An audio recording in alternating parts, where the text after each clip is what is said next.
Ladies and gentlemen, I welcome you to a special edition of the OTTRED Spotlight podcast. I'm not in Studio Red today. I am not sitting in front of one person interrogating them about their career and their perspectives of the streaming market. I've got three legends on the call with me today, and the nature and texture of what we intend to create for you today is something quite different and something that I'm super excited about. You'll probably recognize the individuals that you can see on the screen. I'll let them introduce themselves in a second, but they've known each other for a long time. And the reason that I decided to orchestrate this podcast is to create something that's maybe more engaging, certainly more personal in the way that these guys and myself will participate in a conversation between each other, but nonetheless insightful, strategically powerful, and compelling if you're in the streaming arena. I want to welcome my guests to the podcast today, Danny, Jono, Evan. I'm slightly cautious about the way that this podcast might go, knowing the banter between you guys, but let's start off with something a little bit more professional and allow you guys to introduce yourself and give us 30 seconds on what you're doing now and what you've done with your career, because I think it will set the stage for the kind of conversation that we're going to have today. Jono, shall we lead off with you, buddy? Sure thing. All right. Jono Haysom, or Jonathan Haysom, more formally. Basically, my entire career has been in telecom and media. Worked across Australia. I've been in Southeast Asia and the Middle East. Honestly, it's gone from building networks and capabilities to delivering media and experiences. We do this with big budgets and big aspirations. I think being here in the Middle East allows, like myself and my colleagues who are on the podcast, resources that aren't available elsewhere to build the best of breed stuff. So really looking forward to having a chat today about what we've built, how we build it, and what's next to come. Really looking forward to hearing your perspectives as well. Thanks for being on, Jono. Danny? Yeah, so I'm the COO of StarzPlay. I've been in the media industry now. All of my time actually in the media industry was in the Middle East. I came here pretty much 20 years ago. Spent 10 years with what was originally Showtime in the satellite market. Eventually, we became OSN and had a really enjoyable period there, building that business. And I think, 10 years ago when we started StarzPlay, we really saw the start of the industry shift. Even back then at OSN, Netflix were not legally in the market. We started to see in our churn the business shift, Netflix becoming more omnipresent in the region. And I think we saw that opportunity. We tried with OSN to bring that opportunity. It didn't happen. So Maz and I, our co-founder, decided to start StarzPlay. And 10 years later, fortunately, we're still here. Have a few scars from the journey along the way, but fortunately still here. Had the pleasure over that time of working with Jono and Evan and getting to know them kind of really well commercially and personally. Before that, I spent around 10 years again with a energy company, actually, totally different business, npower, with the deregulation of energy market in UK. Joined that company, we had 50,000 customers. We were printing our bills on a printer in the office, putting them in envelopes. Left that company, we had around kind of 10 million customers and FTSE 100. So really, really good experience of going through a kind of key growth stage with a business and learning that. I didn't realise you had done that, Danny. You'd probably know Energis. I worked for Energis for quite a while. And, the national grid and laying fibre around the national grid. So we were probably in the same building. The what was it changed into the power station down in London at some point? Yeah. So cool. And then finally, Evan, you're in Australia at the moment, but the stuff you've done when it comes to being what I would see, and I speak to a lot of people around the world with this subject matter expertise, a real spearhead when it comes to your strategic prowess on the product domain. Tell everybody what you've done. I mean, you've done some amazing stuff with your career, and it's great to have you on the podcast, but introduce yourself and let rip with some of the stuff that you've done. Yeah, look, thanks, Chris.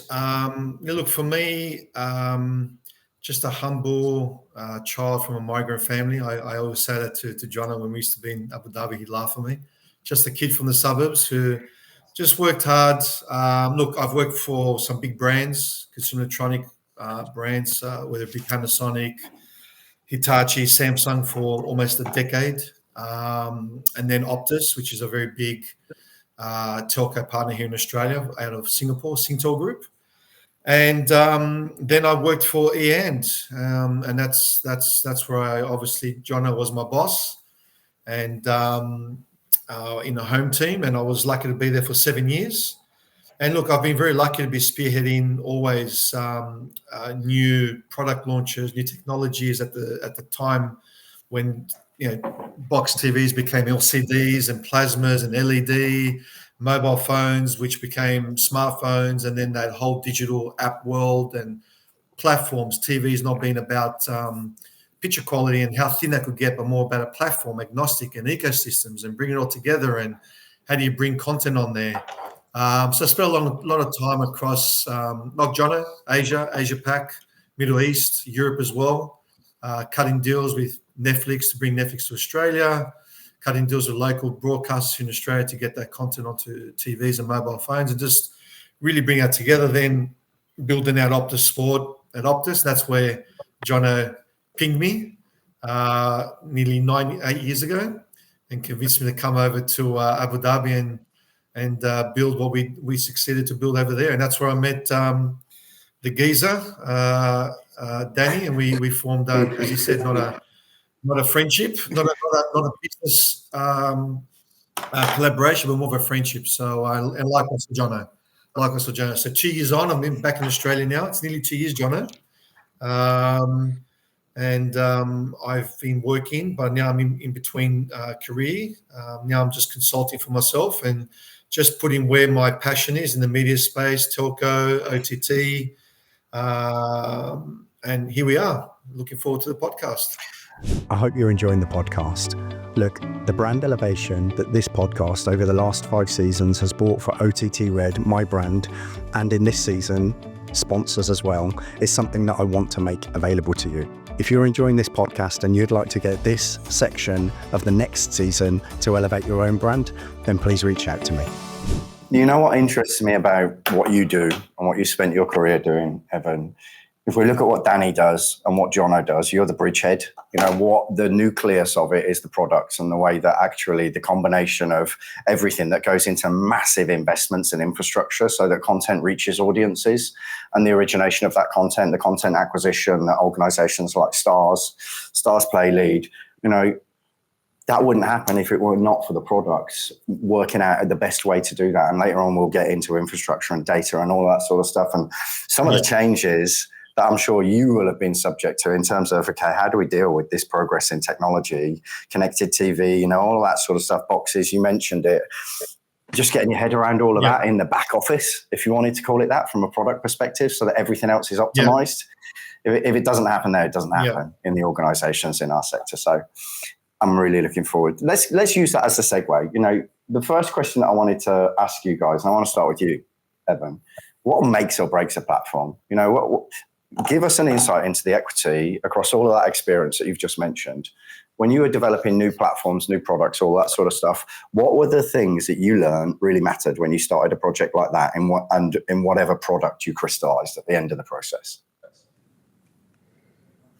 Yeah, look, it's a funny one because many people will have, look, it's a wide opinion, right? And everyone's got an opinion on it, and right or wrong. But I think one of the things that stands out for me, and having been in Australia for my life and then leaving for 7 years and coming back to Australia, but also being exposed to what we did in the Middle East and in the UAE, and Jono's vision together with Danny's vision, everything was going around us. Coming back here now, again, you can compare, right? And that's the thing. A lot of people like to talk about what it means or what it doesn't mean, have an opinion, but have you tried it somewhere else? Have you seen what it looks like somewhere else? What's the best practice? Mate, look, for me, what it comes down to, we never try to complicate things. And I think John will talk this later as well. Just going to keep it easy, yeah? It just needs to have a simple ecosystem that works, yeah?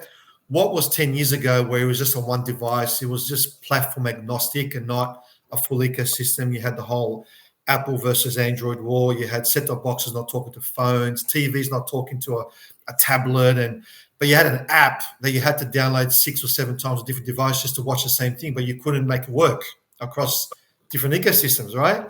let's just use that as an example. That's what it was like 10 years ago. We're not even talking 20 years ago, 10 years ago, right? Yeah. So if you can just get that right, that little piece, that little funnel, then you've hit the nail on the head. You've actually achieved something great. So for me, on that trajectory, if you just look at that, then you start building in bottlenecks, making sure the infrastructure works and making sure that I can get it on time, that it's got global reliability, that I can just log in wherever I am, a hotel, an Airbnb, on the plane, on Etihad. All these things that we're doing these days comes back to making sure that you want an ecosystem. Yeah. And I just want it to work. I want to sign in. I want it to be frictionless. I want it to remember me. I want to be able to take off and watch where I was at a week ago. I'll give you an example. I logged into an app, and I won't mention it here in Australia, but they do it very well. One of the ones that do it very well, because the rest are very laggy and very bad. I hadn't logged into that app for 10 years. Yeah, a decade. And when I logged in, obviously the UI has changed, but the first thing that popped up said, "Would you like to continue watching where you left off?" No way. And it was That's crazy. They're paying too much for storage, Evan. Yeah, I was going to say, that's a lot of storage. Yeah, you don't like that. You don't that. like that because it costs you money. Yeah, you hate that because it costs you money. But from a user experience, and it was something that the kids were watching 10 years ago, and I just went, wow, yeah, and that's what we're talking about, right? So then, yeah. Sorry to jump in there, mate, because I think the interaction from Danny and Jono there is interesting, because that's revealing. You make it sound so simple, right, when you talk about it, because you're used to it. That's your natural habitat.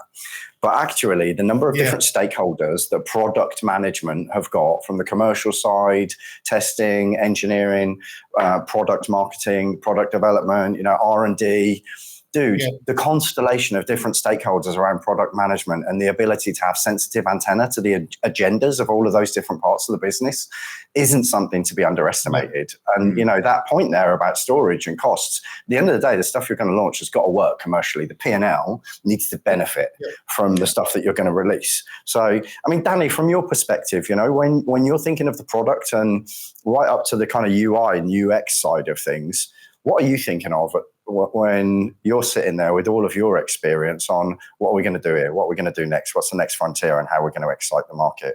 What makes or breaks a platform from your perspective?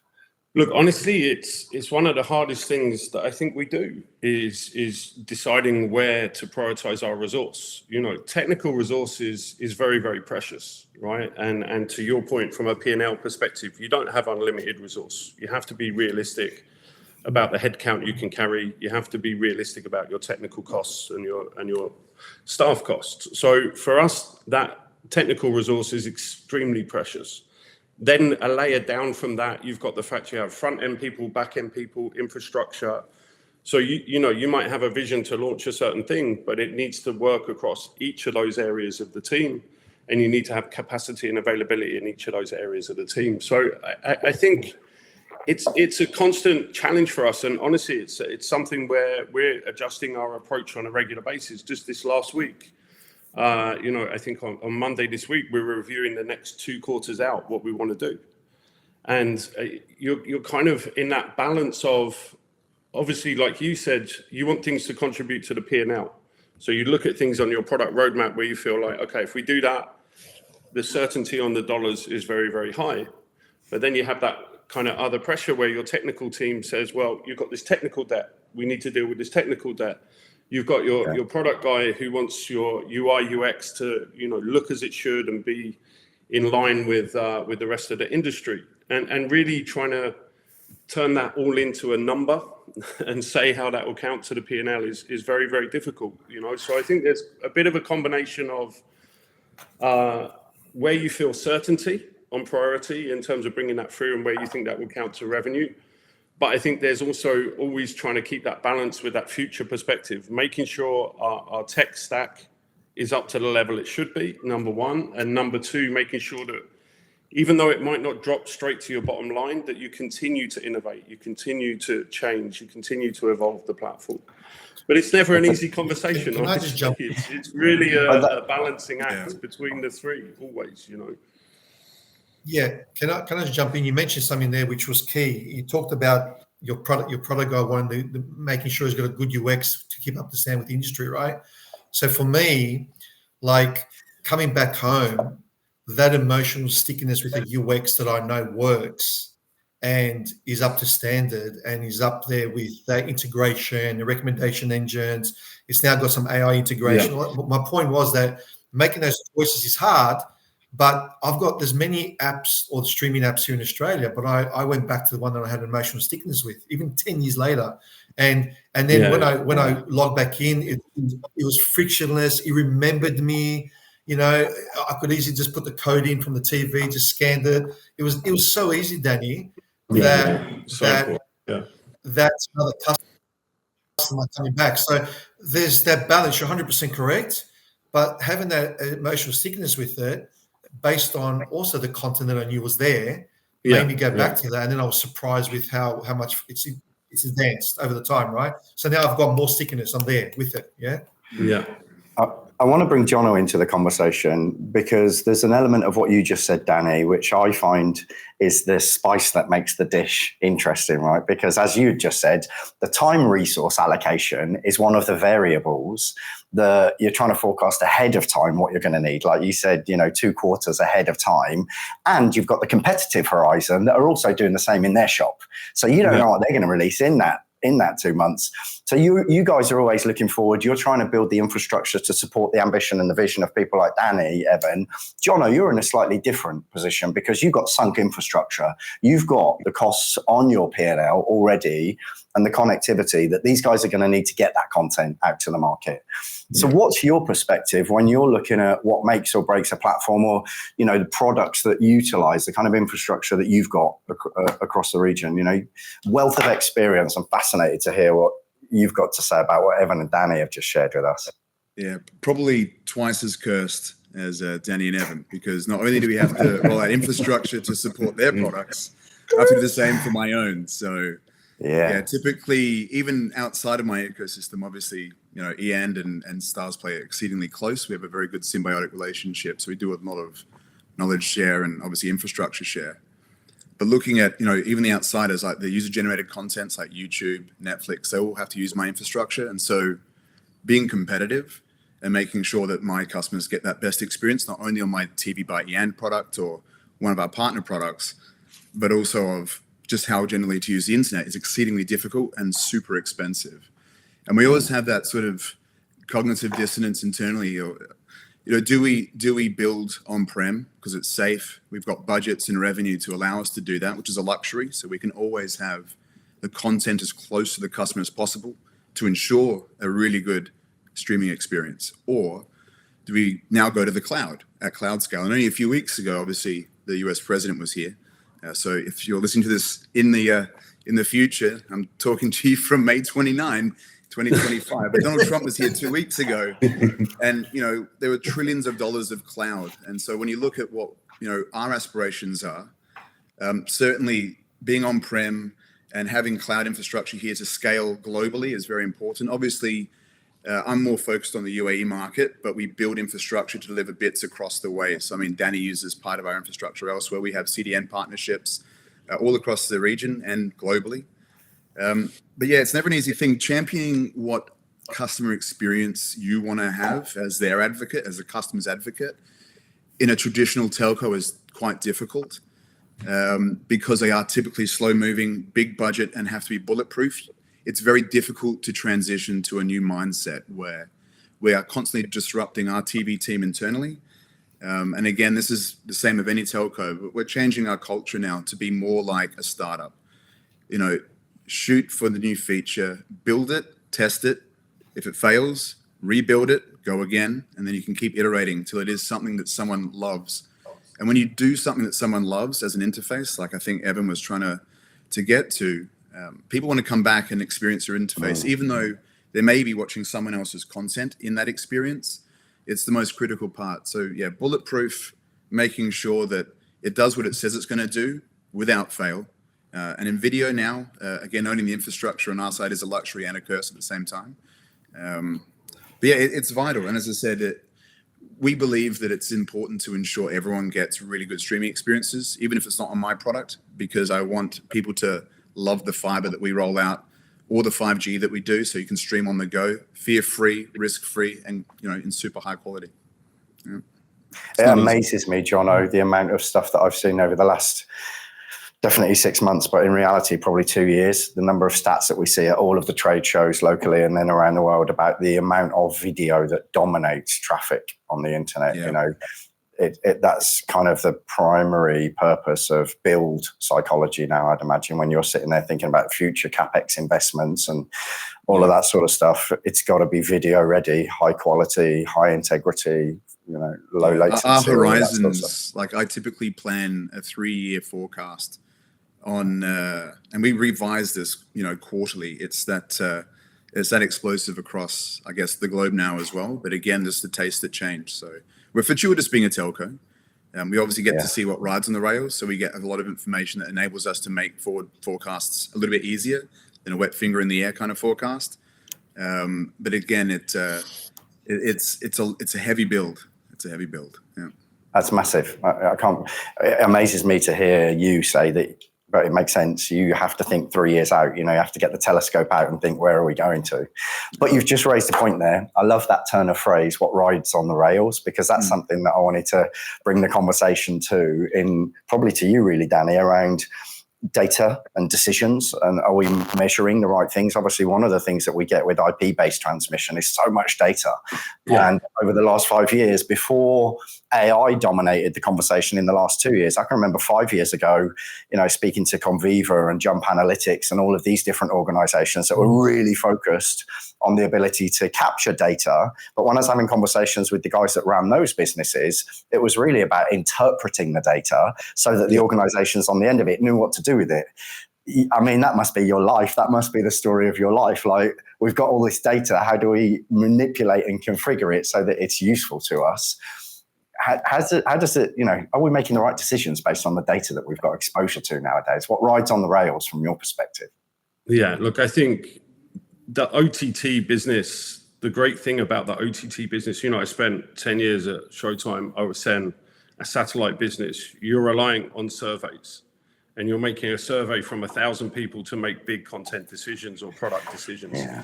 The beauty is now that every interaction across our platform, from that first moment that they even touch our advert, we can track, right the way through to the moment that they maybe leave our platform. So yeah, I think going back to your point, as Chris, there is so much data. There's such an availability of data, and data without insights is meaningless. Honestly, you can have all the information in the world. If there's no insights within that, it really doesn't matter. So I think we've done a lot of work kind of internally. Number one, to build one data view. That's so key. When you look at our systems, there are so many different systems that interact to drive our customer experience. It's not one product that drives our customer experience, from billing, from the way that we track errors on our platform, from the multitude of platforms that we're on as well, from an iOS phone to a Samsung TV. So all of this, number one for us, and it's a constant ongoing exercise, by the way. It's not like I would ever say it finishes, but I think number one is having one view of the data. So integrating together, bringing that into the most consolidated view possible across that journey. And then I think really then it comes down to how you interpret that data and how you utilize that data. It's the story it tells. It's not having it on a page, having numbers on the page. It's the story it tells. It's the insight it gives you to then make a decision for your business. And I think right across the board, certainly content is key for when we look at our data. It's a big part of our decision making on what we buy, what we let go of, as well as importantly, there's what we don't keep and there's what we buy. So I think on content, it really gives you a frame of reference, really lets you kind of have at least a forward look. You never know. The thing about content is you never know, right? You can buy a series. We sit in the office, we watch the first episode. We're so excited. It matches our data. You release it and it's a flop. So it's far from a guarantee, right? The data is not like a guarantee, but at least what it does, I would say, is gives you the insights to put you in the right direction to have a greater chance of success, you know? So that's where it's really, really key on the content side. But I think data for us is right across the board. When we look at marketing today, marketing is so much about data now. I look at the team that we have, you know, we have a creative team, obviously, but a lot of the people in our growth team is about statistics, is about numbers, is about the funnel, is about the conversion rate, the change in the funnel. So much of it is just driven by that data, actually, and the decisions are driven by that data. And that flows right the way through to our product as well. Everything that's happening within our product is tracked.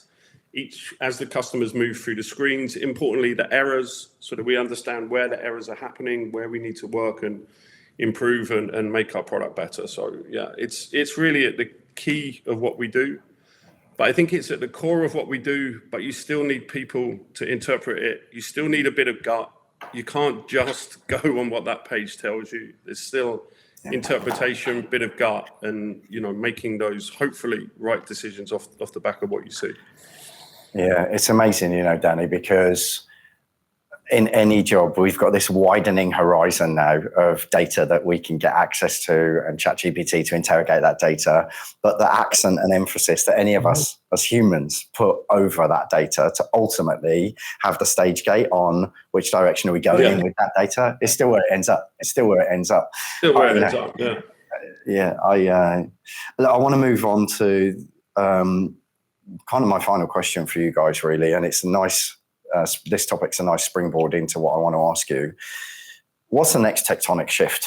You know, if we think about the data, what we were just talking about, I'm sure there will have been moments over the last decade where you guys have seen something and gone, wow, that's a massive difference to last quarter or last year or whatever, the year on year peaks and troughs. Is there anything on your mind? I mean, you look at things 3 years out, Jono. This will probably be one where we can start off with yourself, but what are you thinking in terms of the risk profiles or opportunity profiles in terms of tectonic shifts in consumption behavior?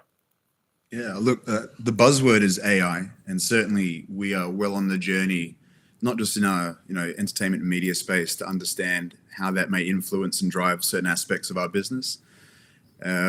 Certainly, user-generated content, the likes of YouTube, I think you'd be a fool to ignore the power behind that shift away from the typical studio stuff. And I think studios are going to really struggle with some aspects of AI when it comes to some of the creation. I don't personally believe that human talent from cinema or TV should be replaced necessarily. Maybe it's just me that the art should remain a human endeavor and not a machine's endeavor. But there's something I think quite beautiful about actors doing what they do as their trade. There's always a place for it. I mean, animation is not AI per se, but it's not the human form doing it. It's an artist doing it either on a computer or with a pen or paper. So, I'd like to see more. I think there'll be a huge shift towards user-generated content and making that available and breaking that out. It won't just be, and it cannot just be YouTube. So who will come next with that? Will it be us? Will it be another, potential partner that we look to work with? But user-generated content, both long form like YouTube and short form like TikTok, I think are important to our users. We look at, moments throughout a day, and a lot of those moments are now occupied by user-generated content, less of the traditional stuff. So that's one thing. I think, analytics are important and rec engines are important, but I want the antonym of a recommendation engine, because eventually you just get exhausted watching the same sort of comedies, if you like it. You want to go beyond the kind of that blinkered approach that they typically put you down that path, because it's like that gorging yourself or binging on content. It just becomes very same. And I think you lose the serendipity of discovery. You need to have the anti-rec engine. So you go out and you explore a bit more of the content pool. I think we've been a bit overzealous with analytics telling us Evan likes comedy, therefore show Evan comedy in the swim lanes in his interface and just typecast him that way. And Evan may not swim off to the side and discover something outside of that swim lane, which he may absolutely love, and then enable me to go deeper in that relationship with Evan. Rather than just shove the same content down his throat, I'd much rather him have a wider depth of experience with me. And lastly, because it's relevant to me, and I guess those of us on the call, the Middle East is obviously a melting pot. It's a diaspora central. There's everyone here from everywhere. So making that surgical kind of play, which you could easily do in America, you could easily do in Australia, even though they're quite multicultural. the depth and breadth isn't there. So having hundreds of linear channels that we have and keeping it relevant to me. I don't watch a lot of Hindi content. I don't watch a lot of stuff in Urdu. I don't watch much French, to be honest, but it's all there, and making that experience for a French person relevant versus me as an Australian. Maybe I think there's opportunity to trim that down, because it's a sea of content. We have a lot of content, and making it relevant for the user to make sure they feel engaged and seen is vital. So I think for me, the biggest shift, user-generated content for sure. Embrace it. It's coming whether we like it or not. Make sure that we're a part of that experience. As I said, we're well hedged in the telecom space. If I don't build it myself, I can partner, or I can be the experience partner of choice to make sure they get the best TikTok, the best YouTube experience possible. I think if you look at the amount of investment, was it January at the Billion Followers Summit, the government announced $150 million going into Creator HQ. For me, you've touched on a point that constitutes the North Star of our whole industry, which is the creator economy. That's a whole other podcast that we could get into. Yeah, there's plenty to delve into for sure. Yeah, definitely. But I love that turn of phrase as well, Jono, the anti-rec engine. I think that's I really called it something else that. internally. It was the Wreck-It engine instead of the wreck engine. Danny, what do you think, Danny? I want to ask you, and then we'll wrap up with Evan as the kind of nucleus of what all of this hinges around. But in terms of tectonic shifts, when you look out at the horizon, what are you thinking? What do you feel about the future? Yeah, I think, two perspectives here, I would say. I think, number one, AI is definitely starting to change our industry for sure. There's so much opportunity within AI, but I think what really needs to kind of be found is the use cases that make sense as well. We sat with our strategy team the other day looking at an AI product that actually worked out to be more expensive than doing it via humans. So there is some kind of balancing act here. But then we look at some products that are amazing. We have a new product for our clipping of sports rights, and the product identifies the goal, the wicket, the punch that makes a difference in that event, immediately clips it, immediately posts it to our social, immediately posts it to Google One Box. So I think AI can have an impact, but it's finding those practical use cases within AI and seeing how that influences the business. We look at things like subtitling. We would love to have our subtitling done via AI, but still, when we look at it today, and it'll advance, of course, but still when we look at it today, there's so much human intervention and correction needed to get that right, to QC that, to make sure you're delivering the experience. So I think, AI is definitely at the core of our thinking of how we evolve kind of operationally the business. But I think also with so much change happening in the industry all the time, I think keeping that forward-looking view on monetization is really, really key. Is it going to be an SVOD model still in 5 years' time? Is it going to be an ad-supported model? How will the industry support itself? How will it monetize the product as we go forward? The changes we've seen in the last 5 years are unbelievable. Netflix going to an ad-supported model, no one could have imagined that 5 years ago. Yeah, that was crazy. I remember that. Yeah, it's completely different change for Netflix and a completely different evolution for them as business. So, at the core of what we do is monetization at the end of the day. And I think being in the right place as those changes happen in the industry, being nimble enough to change and adjust to the monetization models that come, for us is really, really key. And I think going back to Jono's point as well, I think on our platform, things like Shorts will, in the very near future, have more of an impact. It's definitely something that we're looking to. It's definitely something we're looking to incorporate into our product to evolve our product experience. And how that's going to evolve, how we're going to make use of that, and how we're going to monetize that is going to become really, really key. Shorts dominate my life. When I walk into the house and I look at it, we've got this huge TV in our living room, and my kids watch Shorts on YouTube. So they use that much of it. They use that much of it. Yeah. It's incredible. Yeah. And they just sit there going, they don't even watch all of the short. They just watch the first 10 seconds of it. It's unbelievable. But I think you've got a really salient point. I mean, my son is playing PlayStation, football on the PlayStation. At the same time, he's watching something on YouTube on his tablet. Yeah. On his phone, he's talking to his mate. like all at once. Like the concentration factor and the interaction factor with content is totally different, you know. I think there's really something in that. I remember in COVID being on this parents group, and my son was playing Fortnite constantly with his mates, swearing at each other, all the stuff that kids do. And in the parents group, it's like, we need to stop them playing. You know, they're swearing at each other badly. And I thought, I'm going to sit with him for half an hour and actually watch what they're doing. And exactly what you described, Danny, I saw beyond what was just happening. That second screen type of interaction, the discipline, the way that he was creating clickbait to put into the game and to earn V-Bucks. I wrote back in the parents group and I'm like, guys, can I just tell you something about what this environment is teaching our kids about the world that they're going to live in? Currencies, coding, second screen experiences, all this kind of stuff. Maybe you guys don't see it. Maybe I do because of the sector that I work in. But there's another dimension actually to what they're doing and the way the world is going to be. You know, like this is the stuff they're learning now is what they're going to do as careers. So, but yeah, I mean, shorts is just one color in the spectrum of all of that thing. Evan, wrap us up, mate. Like, you know, all these different perspectives, all of these different influences to the thinking and the investments and the expectation on return of those investments and what organizations want to do to captivate, arrest and retain the audiences that they've worked hard to get and not churn them. When you're sitting there in the product seat thinking, okay, I've got to put more ticks in boxes than not with what I generate here. What do you think are going to be the tectonic shifts towards satisfying all of these agendas? Yeah, look, I disagree totally with Jono and Danny 100%. I can say that now because I can say that now because Jono is not my boss anymore. He doesn't rate me at the end of the year, and Danny's not my customer anymore. So I don't really give, you know, what he thinks about me. I don't care.